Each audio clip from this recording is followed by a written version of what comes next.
Hi, it's Dwyer, gamblersadvisory.com, a free site, wealthspinning.blogspot.com, a free site.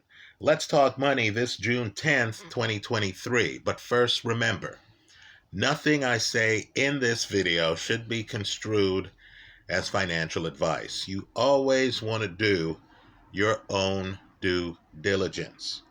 Remember, the opinion you should follow should be your own. Just consider this video to be a second opinion from a complete stranger online. Let me also add something here.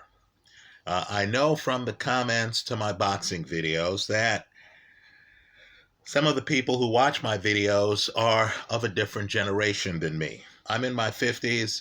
I recognize some of you are in college, in your 20s, in your 30s, right? I understand at that age you're thinking the way to wealth is to get a high-paying job working for someone else, or to break through as a musical artist and to perform in front of crowds, to sell your time and creativity for money, right? I'm just telling you that as you get older, you realize that there is nothing more powerful than passive income, right? Than investment income that you get from investing in markets that are highly profitable, that are serving the people. In other words, you don't have to be in front of a crowd performing.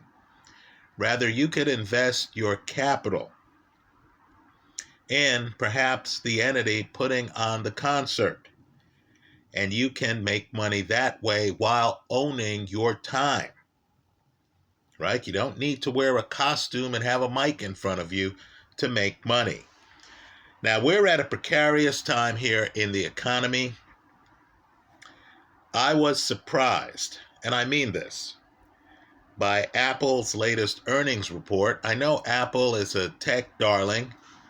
I was surprised because, quite frankly, product lines are maturing for Apple, right? They need to do something new, don't they? Right? The margins now are starting to get squeezed. So I was surprised that Apple would announce that they're making less money and that the market response would be to buoy Apple higher. Well, let's back up a little bit. Let's talk about Lionel Messi's relationship to Apple. Understand, Apple TV has a 10-year deal with Major League Soccer. Apple TV just helped Major League Soccer sign Lionel Messi by offering him a share of Apple's MLS income. Now, this is a coup, right? Apple is an international brand. Soccer is an international sport. Apple just had a soccer-themed show, Ted Lasso, which was one of its biggest hits. And presumably, Apple can fold MLS-themed content into their future products. Right now, understand, Lionel Messi signing with MLS is a coup for Apple. But I'm still a skeptic on Apple. Right? When I say a skeptic, I don't mean the company is going to fall off a cliff tomorrow, but I need for people to realize that Apple is trading at 27 times forward earnings. Right? It's priced like a consumer staple stock, not a tech stock. Its market cap isn't just north of $1 trillion, folks. It's something like $2.7 trillion. Right? Now, this year, it's been on fire. It's up over 35%. Right? But just understand that, again, their price is more than 7 times sales. So we get to the Apple headset. And let's talk about the necessity of the Apple headset. It's because you have several other competitors to the iPhone. Right? It's because I signed up with Mint Mobile. got my Android-based phone.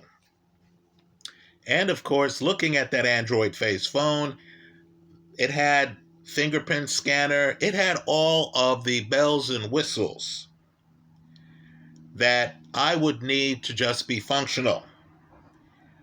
Right? The question has to be asked whether iPhones warrant the premium, especially in this day and age when Google recently released Google 7, right? Pixel 7. When, of course, everyone is releasing phones that have foldable screens and things like that. Aren't you hitting a bit of a saturation point with the iPhone? So I'm not surprised that Apple is looking for other revenue sources, that Apple is involved with Goldman Sachs, trying to return high interest accounts to consumers. Well, now you have Apple with a headset. Now I need for folks to think hard about the cost of the headset. Right? We're headed into a recession. Understand the average person makes about, let's say, mid-30s to $40,000 a year. This headset's going for $3,499. Right, folks? What's more important to you? Having this headset or feeding your family for several months? Having this headset or being able to afford the higher interest rates on your adjustable rate mortgage? I would argue that there's an open question right now as to exactly what the metaverse is going to encompass. And I say this as someone who uses tech and is online several hours a day. Right? I have questions on exactly what the metaverse is going to look like.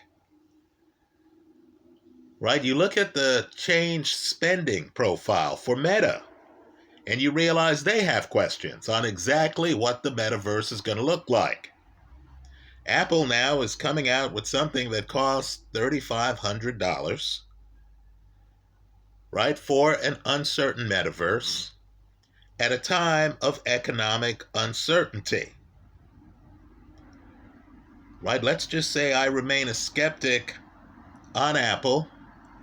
I understand that that's not the most popular view out there. Amazon Prime is a very powerful source. Amazon is thinking about folding phone service into Amazon Prime. What effect do you think, just from a common sense perspective, that's going to have on the profit margins in the smartphone arena? Right? Apple needs new markets.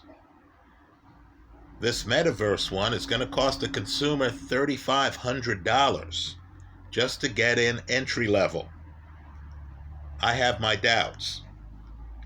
Now let's talk about a big theme here, and it's a big theme. Commercial real estate.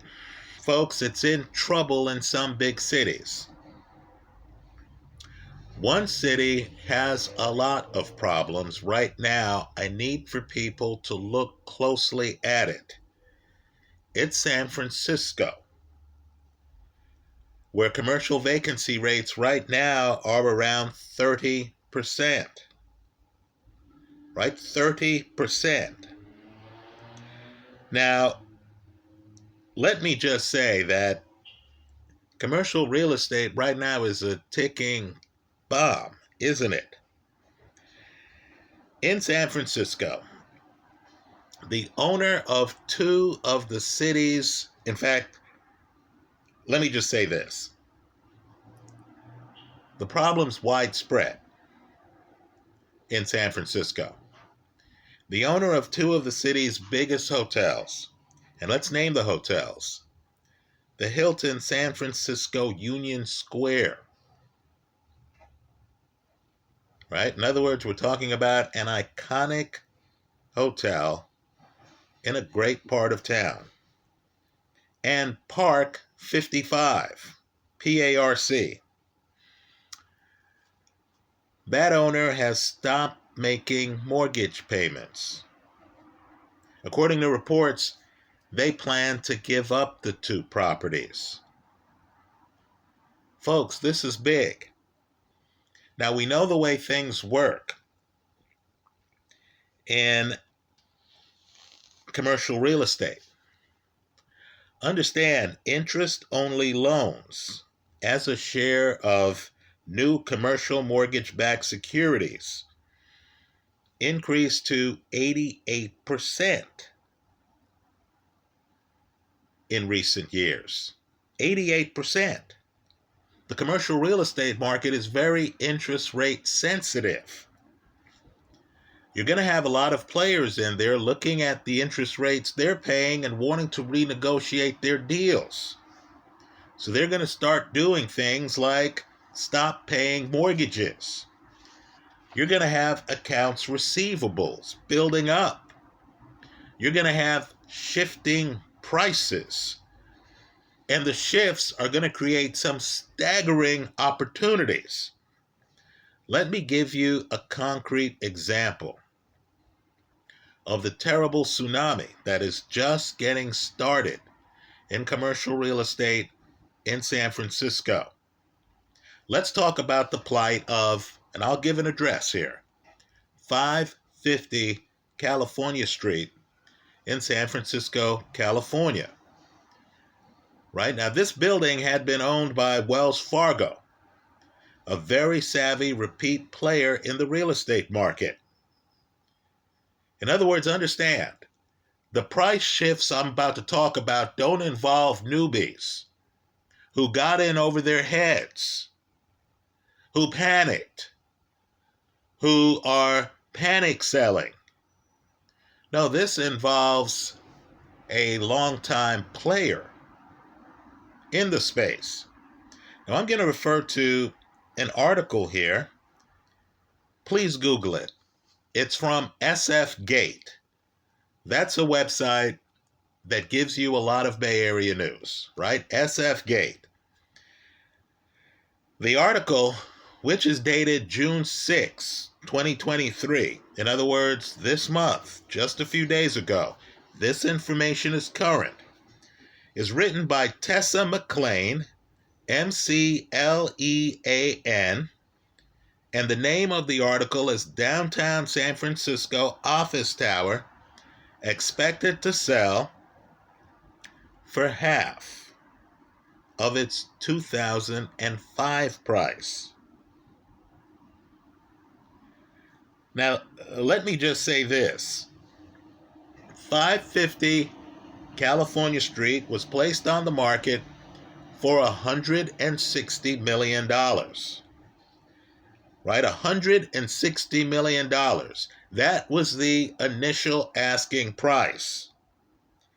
Folks, it recently sold, according to reports, for less than $46 million. Right? Understand, that is less than half what Wells Fargo paid for it in 2005. Right? Think about the lower demand for prime commercial real estate that caused the sale. Think about the ecosystem here. More folks working from home. They aren't demanding the space or the infrastructure that going to work would economically support. Right? Understand, fewer people at work means fewer lunch breaks at nearby restaurants. It means less parking demands, less demands for Starbucks coffee by workers on their way into the building, less demands for nearby bars for meeting with coworkers after work on a Thursday or Friday. Importantly, and this can't be overlooked because this involves hundreds of millions of dollars. Less demands for mass transit to get to work. You have multi-million-dollar subway systems no longer being used like they were in the past. The commercial real estate tsunami will eventually become an economic tsunami. Now let's talk about housing. Let's talk about a very popular housing pundit, Dave Ramsey, who called the housing downturn. Well, understand he's changed his tune a little bit. He's now talking about there being a supply shortage of housing, right? He believes the downturn is ameliorating. In other words, it's not as severe as it was before. Right now, I disagree. Understand, I run a housing blog, housing777.blogspot.com. I believe the downturn in commercial real estate is simply a canary in the gold mine that is auguring a bigger downturn in residential real estate. Folks, higher interest rates are back. Financing costs are up. More importantly, and this is hard to quantify, the cultural mindset has changed. What young person do you know who wants a 2,500 square foot home if it means paying an $8,000 a month mortgage in California? Now, let me point out that there's a recent article by USA Today, right? It's dated May 15th, 2023. It's about a month old. It's written by Swapna Ramaswamy, right? Her last name is Ramaswamy. The name of the article is it better to rent or buy? The best house prices vary city to city. Now, I live in San Jose. Let's talk about some of the numbers she throws out for San Jose. Right? San Jose's real estate market is a little bit cheaper than San Francisco's real estate market, but not by much. Right? Understand the prices versus national prices are a little expensive out here. So the article points out that the median rent in San Jose, California, and San Jose, for those who don't know, is a bigger city, more populated city than San Francisco. Right? The median rent is $3,181. Right? For an apartment, the median rent in San Jose, California is $3,181. While the monthly mortgage payment with a 6.8% interest rate is $9,372.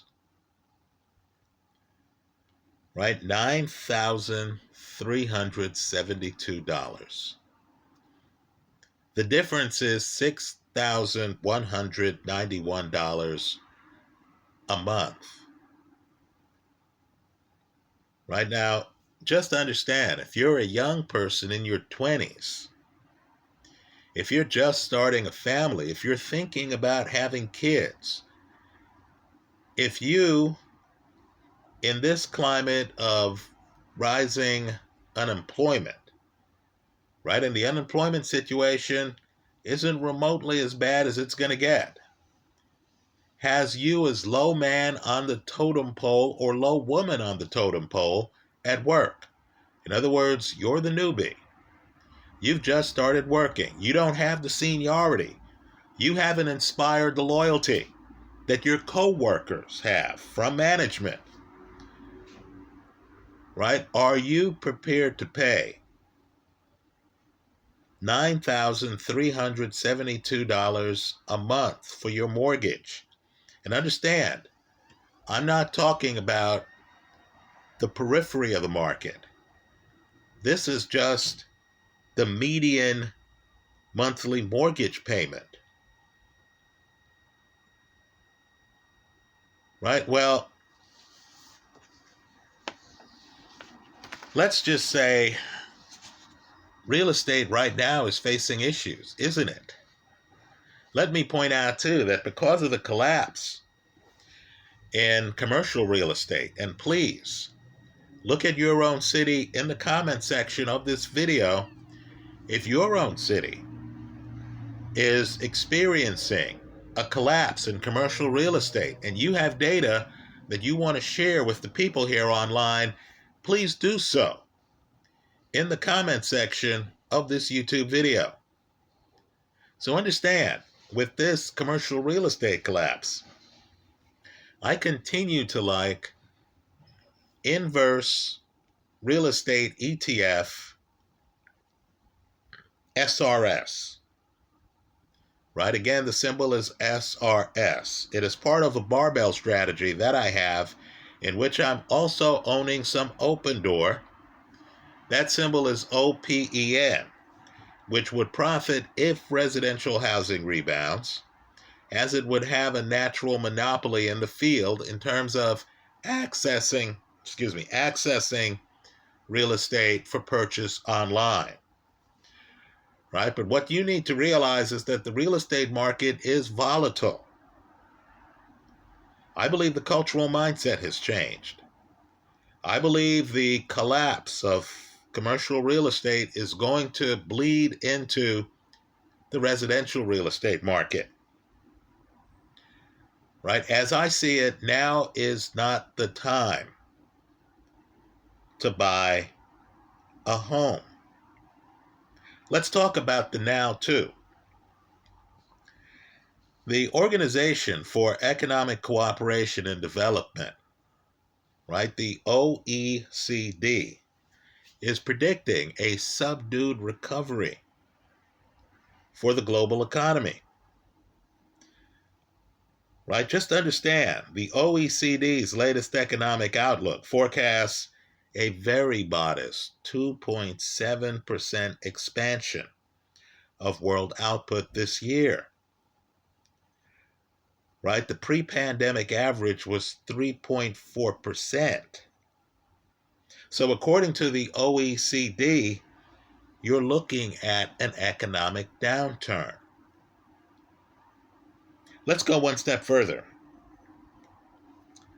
Official data shows that Chinese exports contracted 7.5% in May compared with the previous year.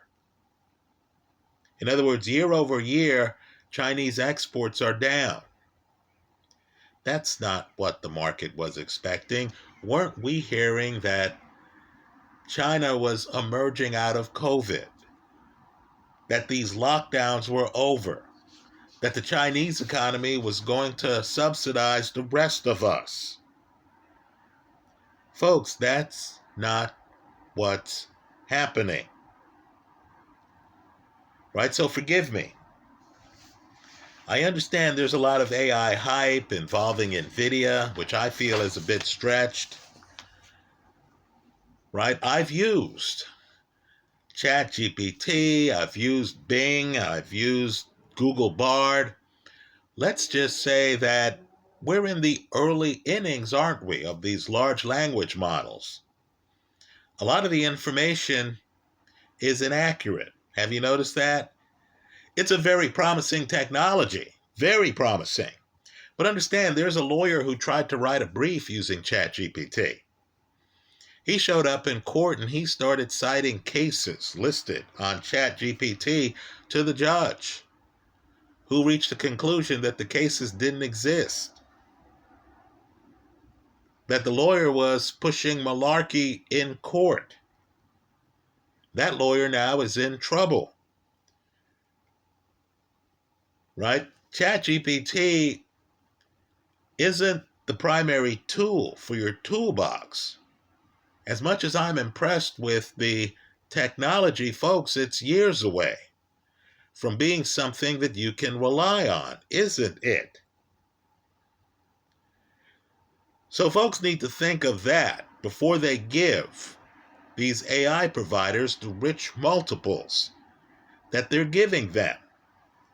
Right? Understand too, You can have an excellent technology, right? The internet, or the creation of laptop computers. And there's going to be a lot of business failures. A lot of companies are going to be unable to capitalize. There are going to be network effects. Some huge winners, huge, and some big losers who have to liquidate, who disappear overnight. Right now, it's too early to know which is which, right? The climate, folks, is uncertain. Just understand, in the Bay Area, right now, in San Jose, California, it is cheaper to rent than to own residential real estate. In San Francisco, on California Street, Law Firm Row, prime real estate in the city, a repeat player couldn't get half of the price it obtained a property for in 2005. Right? Be careful. Don't fall for all this AI hype and, all this political talk during an election cycle where we're, hearing that, oh, they just solved the debt ceiling and, oh, we're going to turn this around and stuff like that. Economic output is subdued. The cultural mindset has changed. Some markets are imploding. Ownership right now might not give you a premium. That's how I see it. Let me hear from you. I hope you leave your comments in the comment section of this YouTube video. Let me point out too, gold and silver have been sluggish. I still believe in both. Right? Gold and silver are not going to zero. I believe we know that. We don't know that with a lot of these AI companies, for example. Right? With regard to crypto, I just need for people to understand, I'll say it again, these centralized cryptocurrency exchanges are not the same as you owning your own Bitcoin with self-custody. Right? A Binance.us could implode. You have little to worry about if you're self-custodying your Bitcoin. Understand too, when the SEC comes down on a Binance.us or on a Coinbase, and when they're upset that a Coinbase has been staking coins, right? And let's remember, the SEC made the same accusation against Kraken and worked out a deal with Kraken. I believe Gary Gensler wants to work out deals with people. Right? There's a certain urgency right now because the XRP judgment is going to come down any day now. Right? But you notice that as the SEC lists the coins that it considers to be securities, right? Ethereum. I'll name two of my favorites. Ethereum, Dash, right? Matic, I'll throw out a third. You notice that the SEC never names Bitcoin. Right? If you're interested in crypto, you need to realize that proof of stake is different than proof of work. Right? They're just different, folks. Proof of stake coins are at risk of being deemed securities. I suspect that they're going to have to settle with the SEC. Bitcoin is more of a commodity. Right? There are huge opportunities. I believe there's a huge upside for Bitcoin without the regulatory risks that you would face from owning Ethereum. I'm bullish on Ethereum too. I'm not a Bitcoin maximalist. Right? I'm certainly not a Bitcoin maximalist. But just understand, as intimidating as all of the last year has been, the whole FTX crisis, the Celsius bankruptcy, now the SEC going after Coinbase, right? As tumultuous as the last year has been, if you self-custody your own Bitcoin, you've been good, right? The FTX situation doesn't impact you. The Celsius situation doesn't impact you, right? Proof of work, self-custodied, you're okay. The future is still bright. That's how I see it. Let me hear from you. I hope you leave your comments in the comment section of this YouTube video. Thanks for stopping by.